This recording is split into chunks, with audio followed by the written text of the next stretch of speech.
આપણા અમદાવાદમાં આવેલી એક જોરદાર જગ્યા કે જ્યાં આગળ તમને એન્ટિક વસ્તુઓનો ખજાનો જોવા મળી જશે. અને ગ્લાસની આઇટમમાં તો એમની પાસે એટલી બધી આઇટમ છે કે મારું માનવું છે કે મેં તો આટલી બધી આઇટમ બીજે ક્યાંય નહીં જોયું હોય. અને ગ્લાસની સાથે સાથે તમને અહીંયા બીજી કિચન એપ્લાયન્સીસ પણ મળી જશે. અને કિચનની અંદર વપરાતી બધી જ આઇટમો મોટાભાગની તમને વસ્તુ અહીંયા માર્કેટ કરતાં સસ્તામાં જોવા મળી જશે અને હોલસેલના ભાવમાં છે એવું પણ કહી શકું. અહીંયા તમને પૂજાની સામગ્રી પણ મળી જશે. અને વરસાદની સિઝનમાં જે ચાલી રહેલી છત્રી છે, કેપ્સ્યુલ છત્રી કહો કે પછી બીજી 2-3 એન્ટિક વેરાયટી પણ એમની પાસે અવેલેબલ છે.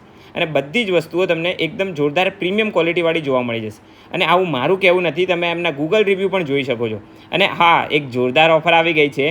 અત્યાર સુધી માર્કેટમાં બૂમ પડાવી જ રહ્યા છે. હવે એમાં પણ તમને વધારે મજા આવી જાય એવી ઓફર છે કે 10% સુધીનું ડિસ્કાઉન્ટ આ રથયાત્રાથી લઈને 45 દિવસ સુધી. તો આ વિડીયો જલ્દીથી તમારા ફ્રેન્ડ્સ અને ફેમિલી સાથે શેર કરી દો અને એન્ટિક વસ્તુઓના ખજાનાની મુલાકાત લઈ આવજો. હવે લોકેશન પણ તમને લોકોને બતાવી દઉં કે નિકોલ રિંગ રોડથી ઓઢવ રિંગ રોડ તરફ જતાં તમને મારુતિ નંદન હોટલ દેખાશે. એના ખાંચામાં તમે સૌથી લાસ્ટમાં જશો એટલે તમને દેવર્ષી રિટેલનો સ્ટોર દેખાઈ જશે. અને તમે ગૂગલ ઉપર લખશો તો પણ તમને આ સ્ટોર મળી જશે. સ્ક્રીન ઉપર નંબર પણ આપેલો છે. વધુ માહિતી માટે તમે એમનો કોન્ટેક્ટ પણ કરી શકો છો. અને વિડીયો ગમ્યો હોય તો સેવ અને શેર જરૂરથી કરજો.